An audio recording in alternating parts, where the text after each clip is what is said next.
नमस्कार दोस्तों, मैं हूं दिनेश किवरा। स्वागत है आपका न्यूज़ टाइम एक्सिस न्यूज़ के इस ताज़ा अंक के अंदर। दोस्तों, आखिरकार वो घड़ी आ गई जब चुनाव का पहला चरण बिल्कुल सामने है। अब जब हम आपसे बात कर रहे हैं तो और करीब-करीब 1 घंटे बाद पहले दौर का चुनाव प्रचार भी समाप्त हो जाएगा। बहुत सारी बातें हुई इसके अंदर, उन बातों के अंदर भगवान के नाम पर महादेव की सौगंध देकर लोगों को बिठाया भी गया है। जरा सा 10 मिनट लेट होगा, ठीक ना? इसके अलावा और बहुत सारी चीज़ें हुई हैं, राम मंदिर के नाम पे, राम के नाम पर। आज वैसे भी रामनवमी है तो आप सबको दर्शकों को बहुत-बहुत बधाई हो, मंगल कामनाएँ हो रामनवमी की।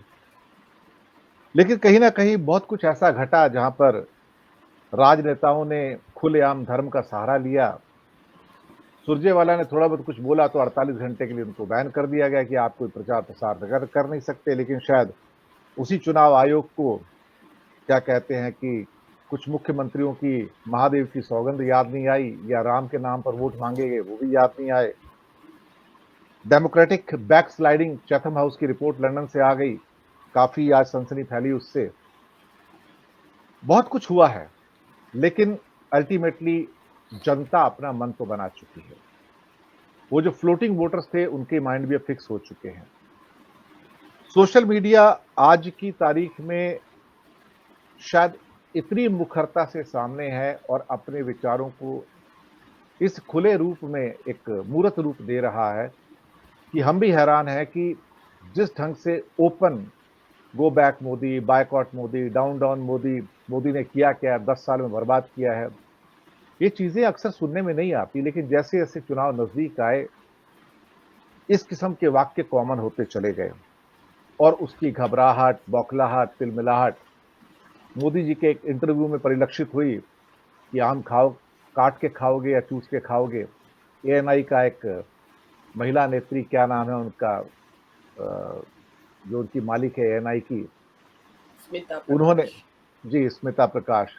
और किस ढंग का इंटरव्यू था समझ नहीं आया कि वो इंटरव्यू था या किसी बच्चे के साथ या किसी बच्चा बूढ़े के साथ बैठा होता है और मन बहला रहा होता है।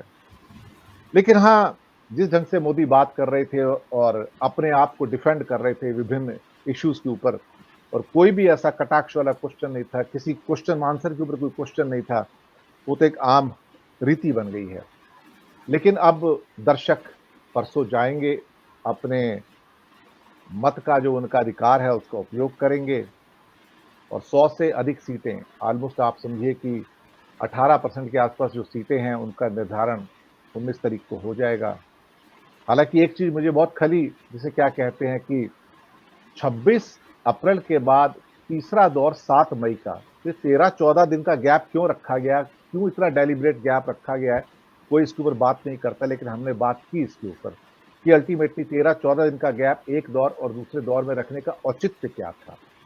लेकिन शायद मोदी जी को रैली करनी है, यही एक औचित्य है और तो कोई है नहीं और उनको एक बीच में हो सकता है कि एक ऐसा वक़्त दिया गया है, जो मेरी अपनी सोच है कि वो अपने आप को रीट्यून कर पाएँ। क्योंकि पहले 2 जो दौर होंगे 26 तारीख तक के, उसमें उसके बाद जो मोदी जी की बॉडी लैंग्वेज होगी, वो मुझे लगता है कि वो शायद एग्ज़िट पोल का काम करेगी।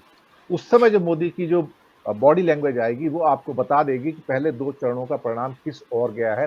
या तो उनकी तिलमिलाहट बढ़ जाएगी, बौखलाहट बढ़ जाएगी या फिर अचानक से वो अपना ट्रैक चेंज करेंगे और कोई एक नया मुद्दा लेके आएँगे ताकि बचे हुए जो 5 कुल मिला के जो फेजेज़ हैं, उनको कैसे प्रभावित किया जाए। बातचीत करने के लिए हमारे साथ महाराष्ट्र से अनिल सिन्हा जी और उत्तराखंड से मीनू जान जी, आपका बहुत-बहुत स्वागत है। कुछ और मेहमान भी आएँगे, जुड़ेंगे बीच में, तो जब आएँगे तो जुड़ जाएँगे साथ में। अनिल सिन्हा जी, पहले आपको मैं आमंत्रित करता हूँ। अब तो सब कुछ सामने है, कुछ कहने की ज़रूरत नहीं है, आपकी टिप्पणी चाहूँगा। अब वो घड़ी आ गई है, जिसे आप क्या कहते हैं कि चुनाव सामने खड़ा है। अब कोई फ्लोटिंग वोटर वाली बात नहीं है, लोग मन बना चुके हैं, जाएँगे और अपने बटन का इस्तेमाल करेंगे। अनिल सिन्हा देखिए, जी। अभी क्या है कि ये जो फ़ेज़ है, इस फ़ेज़ में तो बड़ी संख्या जो 102 सीटों में से 39 तो तमिलनाडु है। तो तमिलनाडु में तो कितना भी हाथ-पाँव मार लें, आप वो कह रहे हैं कि कुछ वोटिंग परसेंटेज उनका बढ़ेगा, जो उनको वोट मिलता है। लेकिन वोट परसेंटेज बढ़ने से उनका काम हो जाएगा। मुझको नहीं लगता कि वो जीतेंगे सीट। वैसे गोदी मीडिया लगा हुआ है कि उसमें भी खींचतान करके कुछ मतलब साउथ में भी कुछ कमाल कर रहे हैं ऐसा दिखा दें, लेकिन वो जम नहीं रहा, मुझको नहीं लगता। तो इसमें तो ये फेज तो किसी भी हालत में, और इसमें कई सीटें उनके पास नहीं भी है, मतलब जितना जो आंकड़े हैं उसके हिसाब से उतनी सीटें उनके पास है नहीं, और बहुत पीछे भी नहीं है कांग्रेस ये इन इलाकों, मतलब ये जो पूरा फेज है उसके हिसाब से अगर देखें तो कांग्रेस या अपोजिशन। तो ऐसी स्थिति में ये फर्स्ट फेज में तो कोई चैलेंज जो है उनको चैलेंज मतलब वैसे भी चैलेंजिंग था इसके लिए, और इसमें कुछ कर पाए ऐसा लगता नहीं है। तमिलनाडु में कोई सीट नहीं मिलेगी, 12 सीट है राजस्थान की, उसमें भी चांसेस ये हैं कि वो लूज करेंगे सीटें, क्योंकि मैक्सिमम सारी सीटें उनके पास है। और उसके बाद जो 4 सीटें हैं वहाँ वहाँ की भी, जो महाराष्ट्र की भी है, उसमें भी जो विदर्भ के इलाकों में जो स्थितियां बन रही है उसमें भी सीटें लूज करने वाले हैं।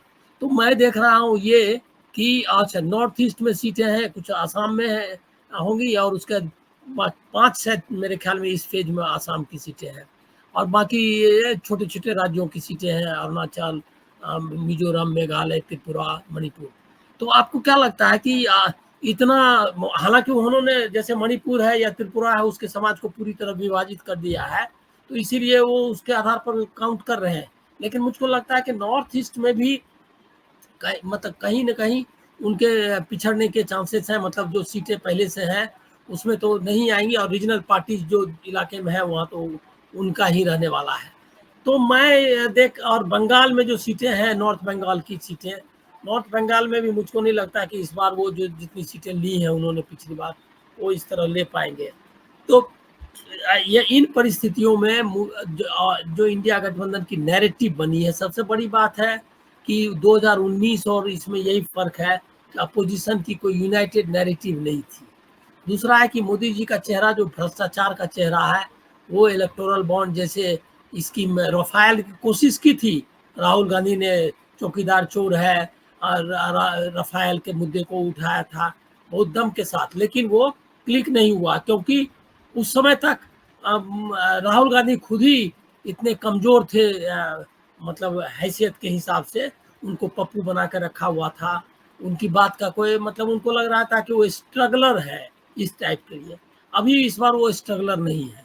दूसरा एक और चीज है कि इंडिया गठबंधन जो बना है वो बड़ा स्ट्रॉन्ग टाइप का सिचुएशन है। देखिए उधर तमिलनाडु में स्टैलिन उसके नेता हैं, बिहार में तेजस्वी उसके नेता हैं, बंगाल में मान लिया उनको बाहर ही समझे तो भी वो तो एंटी बीजेपी ही है, ममता बनर्जी, अखिलेश है। तो जो अब एंटी बीजेपी जो नैरेटिव चलाने वाले लोग हैं, जो फोर्स है, उसकी एक बड़ी संख्या है और बड़े नेता है।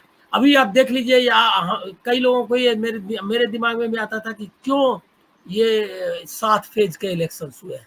7 फेज के इलेक्शन का एक कारण जो मेरी नज़र में है, वो मेरी नज़र में ये इसके पीछे वजह है कि एक ही प्रचारक है ना, एक ही प्रचारक है, तो कैसे आपको सारे कवर करना मुश्किल था। तो इसीलिए वो टाइम दे दिया गया है, क्या कि जो बॉम्बार्डमेंट है उनको मौका मिले, इनको क्या कहते हैं अपने मोदी जी को, कि वो कैंपेन कर सके, क्योंकि उनका उनके अलावा कोई कोई कोई नेता रह नहीं गया और कोई दिख भी नहीं रहा है एक योगी के अलावा। और योगी को उतना वो चाहते भी नहीं है कि उनको ज़्यादा दें, लेकिन थोड़ी बहुत उसका इस्तेमाल कर रहे हैं, चूंकि वो है क्राउड पुलर है। तो ये आप ऐसी स्थिति में जब आपके पास कोई लीडर नहीं है, तो इसीलिए एक लेंदी फेज इलेक्शंस का रखा गया, ताकि सब जगह प्रधानमंत्री दिखाई दे।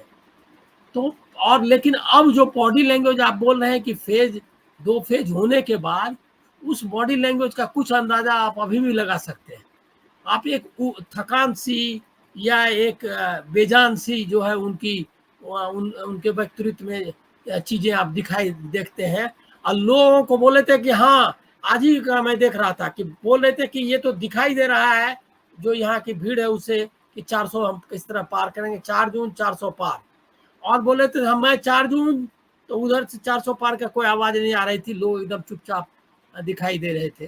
तो ये रिस्पॉन्स वही देखिए, तेजस्वी की मीटिंग देखिए, राहुल गांधी की मीटिंग देखिए, ममता बनर्जी की मीटिंग देखिए, स्टालिन की मीटिंग देखिए, जबरदस्त ये है। तो अगर कोई इंडिकेटर है लोगों के मूड का, और जो सोशल मीडिया पर भी जो लोगों के आ रहे हैं, जो भावनाएं आ रही हैं, तो मुझको लग रहा है कि लॉस्ट केस है।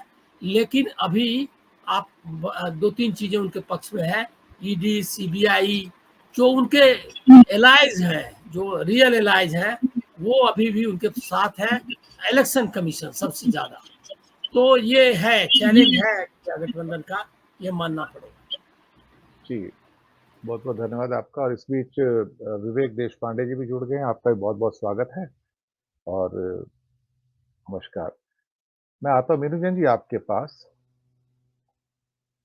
मैं